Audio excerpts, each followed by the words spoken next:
आपकी सोच जैसी आप सोचें वैसी आप एक टेम्पलेट डिज़ाइन कर सकते हैं। तो यहाँ आज मैं एक बना के दिखाता हूँ आपको। ये बड़ी कॉमन टेम्पलेट है और काफ़ी जगह हर स्टोरी बुक में आपको तकरीबन ये ऐसी ही कुछ टेम्पलेट देखने को ज़रूर मिलती होगी। इसका एक फ़ायदा है कि आप बना के इसको रख सकते हैं और ये रीयूजेबल है, आप बार बार इसको रीयूज़ कर सकते हैं। तो एक ट्रेडिशनल वेडिंग एल्बम, मुझको ये नहीं पता कि इंडिया में कौन सी साइज़ की चलती हैं। मैंने यहाँ पे बनाने के लिए डेमोन्स्ट्रेशन पर्पसेस अगेन मैंने एक 20 इंच बाय 16 इंच का एक नई फाइल खोली है। ये ब्लैंक कैनवस है, 20 बाय 16। अब इसका सेंटर में हम यहाँ पे पहले गाइड्स लगा दें, मूव टूल सेलेक्ट करके गाइड्स लेके आइए। ये सेंटर इसका यहाँ 10 है तो यहाँ पे छोड़ दीजिए, ये स्नैप हो जाएगी। गाइड नहीं आई भाई, आगे अब आई है। दूसरी यहाँ सेंटर में लगा देते हैं, ये 8/16। अब फिर एक बात और करते हैं कि एक एक इंच का मार्जिन चारों तरफ से हम छोड़ दें, जस्ट फॉर दिस पर टेम्पलेट ओनली। हर टेम्पलेट में ऐसा करना जरूरी नहीं है। एक एक इंच का मार्जिन छोड़ देते हैं। जैसे वो 20 इंच की थी तो यहाँ पे 19, यहाँ पे भी एक पे लगा देते हैं टेम्पलेट, ऊपर से भी एक, सॉरी ऊपर से भी, यहाँ से भी एक इंच यहाँ पर, और नीचे आके फिर से 1 इंच। तो ये हमारा बेसिक लेआउट डिज़ाइन बन गया है, ये 4 स्क्वायर्स बन गए हैं। अब हमने इसमें पहले एक बैकग्राउंड इमेज इसमें ट्रांसफ़र करें। बैकग्राउंड इमेज कोई भी, जिसको वाटरमार्क इमेज बोलते हैं, वो होगी। मैंने इनके लिए, इस टेम्पलेट्स के लिए मैंने इमेजेस चुन के रखी हुई हैं।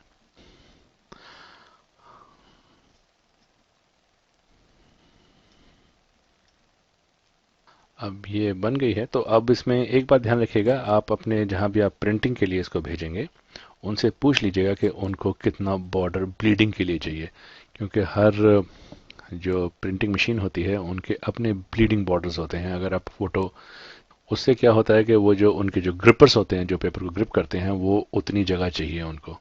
तो अगर वो मार्जिन नहीं रखेंगे तो क्या होगा कि इस फोटो में तो इतना फर्क नहीं पड़ता, लेकिन जहाँ पे किसी का सिर हो या पैर हो या हाथ हो तो वो कट जाने के चांसेस हैं। तो ये आप अपने प्रिंटर से ज़रूर पूछ लीजिएगा। अब जब ये बन गई है ऐसे, अब हमको इसको बैकग्राउंड फोटो बनाना है, तो इसको इतना शार्प होने की या इतना ओपेसिटी की 100% ज़रूरत नहीं है। तो वी रिड्यूस इट टू से 50% ओपेसिटी। ये 50% ओपेसिटी में ये हमारी बैकग्राउंड इमेज है। बना के यहाँ पे एक और विंडो बना के, कंट्रोल दी, दोबारा बनाते हैं सब। ये एक,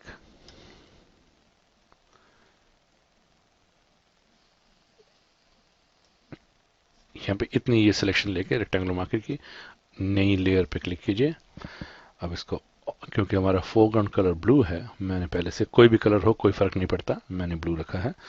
आप चाहें तो इसको डार्क ब्लू कर दीजिए, ऑल्ट बैक स्पेस कीजिए, ये ब्लू कलर से भर जाएगी। अब हम इसमें एक स्ट्रोक इफेक्ट देते हैं, और यहाँ पे एफएक्स में आइए, स्ट्रोक चुनिए। अब स्ट्रोक का साइज 3, आउटसाइड हमको स्ट्रोक नहीं चाहिए, स्ट्रोक हमको इनसाइड चाहिए। तो 8 पिक्सल का स्ट्रोक इनसाइड, ठीक है। अब हम इसमें एक ड्रॉप शेडो भी डालेंगे। अब ड्रॉप शेडो का ऐसा है जी कि इसके दो तरीके हैं। अगर इसको डबल क्लिक कीजिए, ड्रॉप शेडो का डायलॉग बॉक्स खुल जाएगा। आप एक तो इसका डिस्टेंस तय कर सकते हैं कि इसको कितनी दूर जाना है, दूसरा इसका स्प्रेड कितना होना चाहिए, तीसरा इसका साइज कितना होना चाहिए। एक तो यहाँ से आप कर सकते हैं, दूसरा आप यहाँ से वैल्यू सीधी डाल के वो कर सकते हैं, और एक तीसरा तरीका यह है जो सबसे आसान है साहब, वही मैं यूज़ भी करूँगा।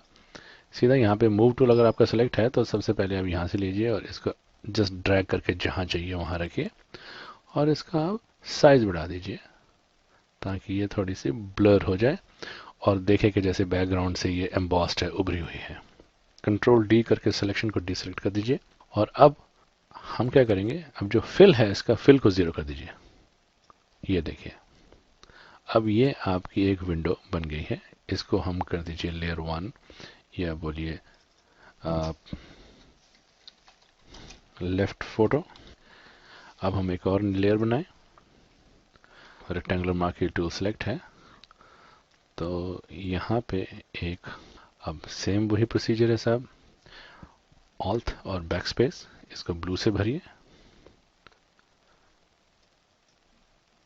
स्ट्रोक चुनिए, अभी जो हमने यूज़ किए थे वही ठीक है, 8 और इनसाइड।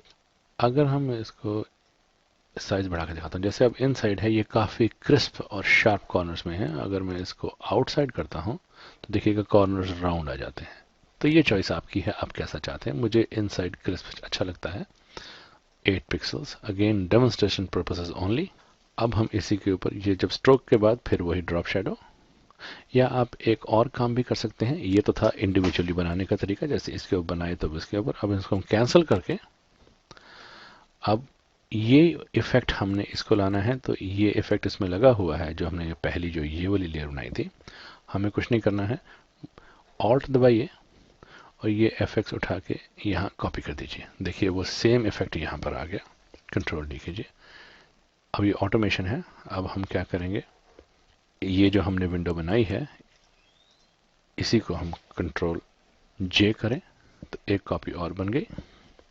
कंट्रोल क्लिक कीजिए और इसको सीधा ड्रैग करके यहाँ नीचे ले आइए।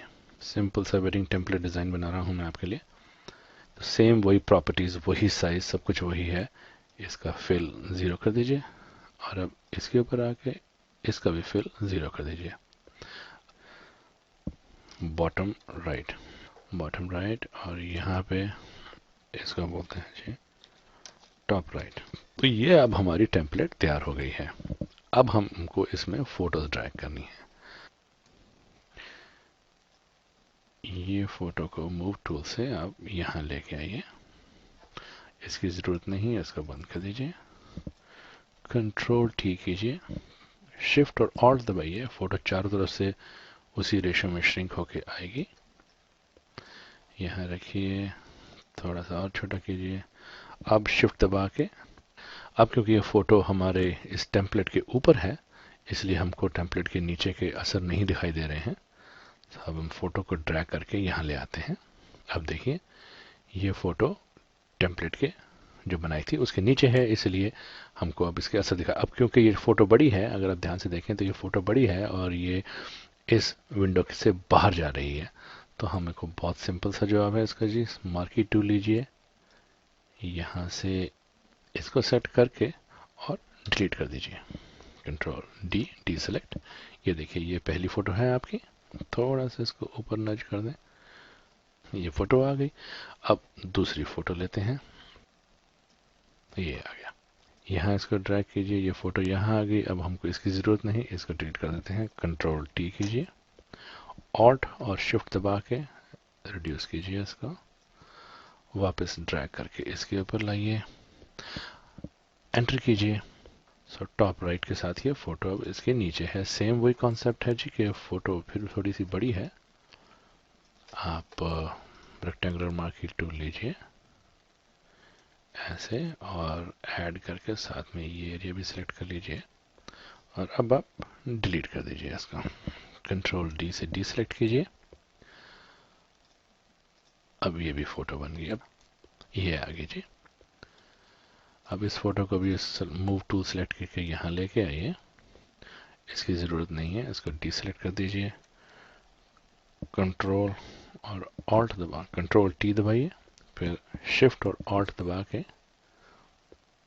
फ़ोटो को रिड्यूस करके यहाँ लेके आइए साहब। और जितनी फ़ोटो चाहिए हमको यहाँ पर मेरे ख्याल से ऐसा लेके फ़ोटो को हम यहाँ पे रख सकते हैं। ये फ़ोटो बन गई। अब सेम वही करना है जी कि हमको इस एरिया का and then last but not the least ये एरिया भी साथ में डिलीट कर देना है। कंट्रोल डी से डीसेलेक्ट। अब ये देखिए जी, ये आपकी फोटो टेम्पलेट बन गई। तो अब इस फोटो टेम्पलेट को आप जब भी चाहें इसको आप सेव करिए, लेकिन हाँ एक बात ध्यान रखिएगा, जब भी सेव करेंगे तो जी बैकग्राउंड लेयर पे वापस बैकग्राउंड लेयर को एक्टिव करके सेव कीजिएगा, तो ये टेम्पलेट कभी भी खराब नहीं होगी। अब इस टेम्पलेट को आप कोई भी नाम दे के सेव कर लीजिए। आपको सिर्फ करना ये है कि अगली बार जब आपको ये टेम्पलेट यूज़ करनी है तो ये फ़ोटोएं हटा के, ये दोनों फ़ोटो, ये तीनों फ़ोटो हटा के आपको कोई और फ़ोटो लगा देनी है। चाहे तो बैकग्राउंड की भी फ़ोटो को हम चेंज कर सकते हैं। फॉर एग्जांपल मैं ये लेके आऊँ, ओपेसिटी 50% करके, बस आपको कोई और फोटोस लाए हैं तो वो भी आप ये देखिए, ऐसे आप कोई भी फ़ोटो बदल सकते हैं। तो ये टेम्पलेट